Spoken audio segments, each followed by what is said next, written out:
How about Way Downtown now? It's a short one. I gotcha. Cole trying to appeal to my good graces. Let's find it. Seneca's like, yes, please do a short one so I can edit them easier.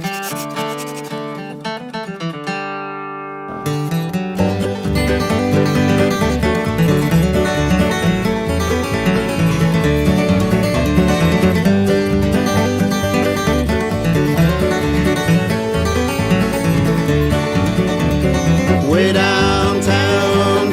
I think that's doable.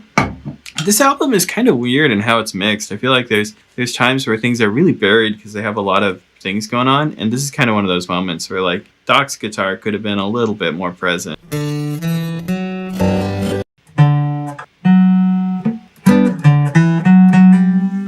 Cool. We're walking up.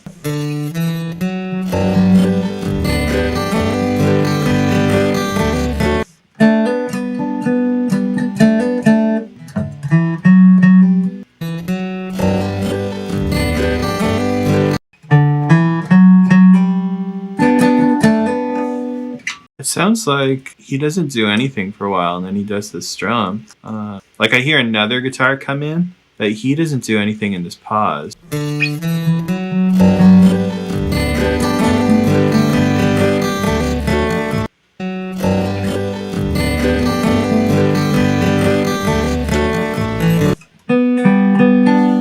Oh, wow, real buried in there, but I think he's doing kind of like a square roll pattern right there.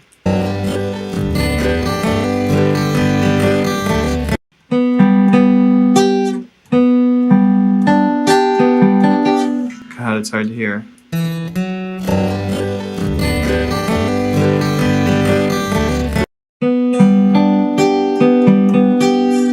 Maybe it's just, I hear that F at the very top, but I do hear him starting over here, so maybe it's just kind of like a broken roll.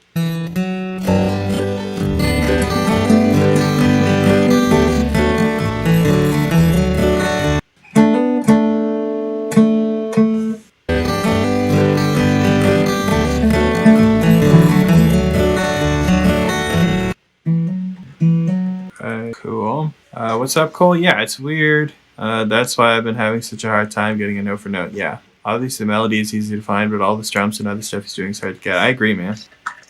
Yeah, it is tough with this. It's actually tough with a lot of Doc recordings, because, you know, Doc is kind of, you know, representing a kind of an older style of flat picking, and there's like less of a focus on just like perfect, clean, pristine accuracy, you know, post Tony Rice, everyone's trying to play just so. And so sometimes when you try to transcribe earlier flat picking recordings, they can be difficult because, there will be like a little clicking sound or a little flub note, and you're like, what was that? And it can be hard to get inside their mind and figure out, you know, what's actually happening.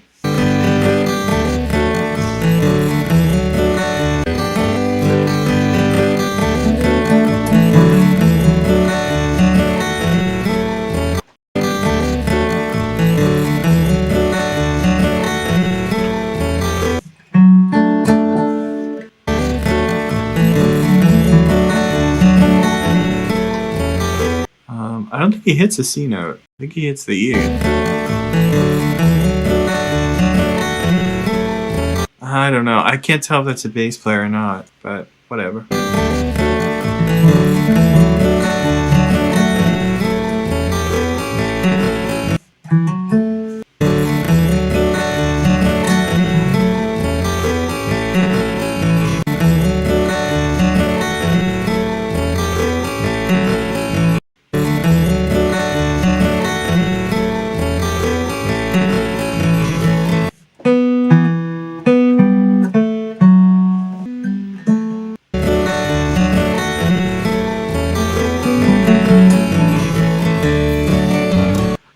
I just drew a C chord right there.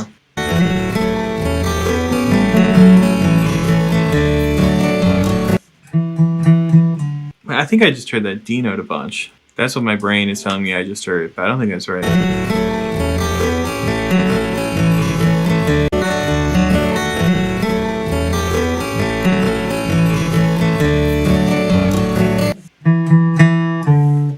I can't actually hear this note.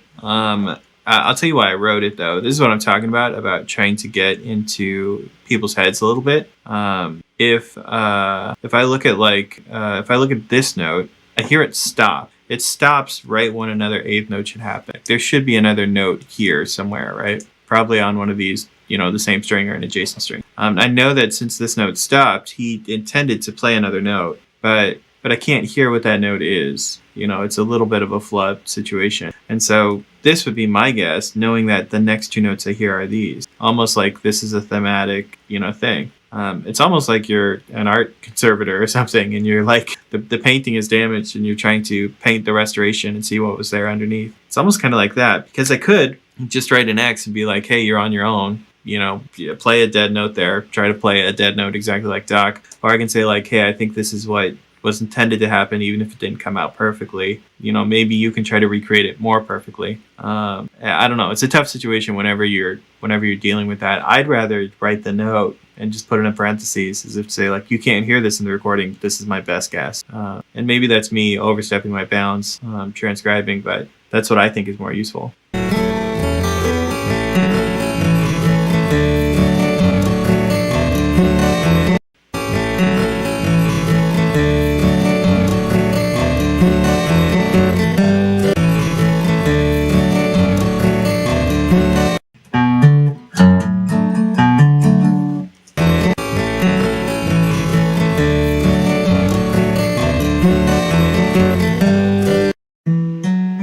I think he's doing this trick. I think that's what he's doing.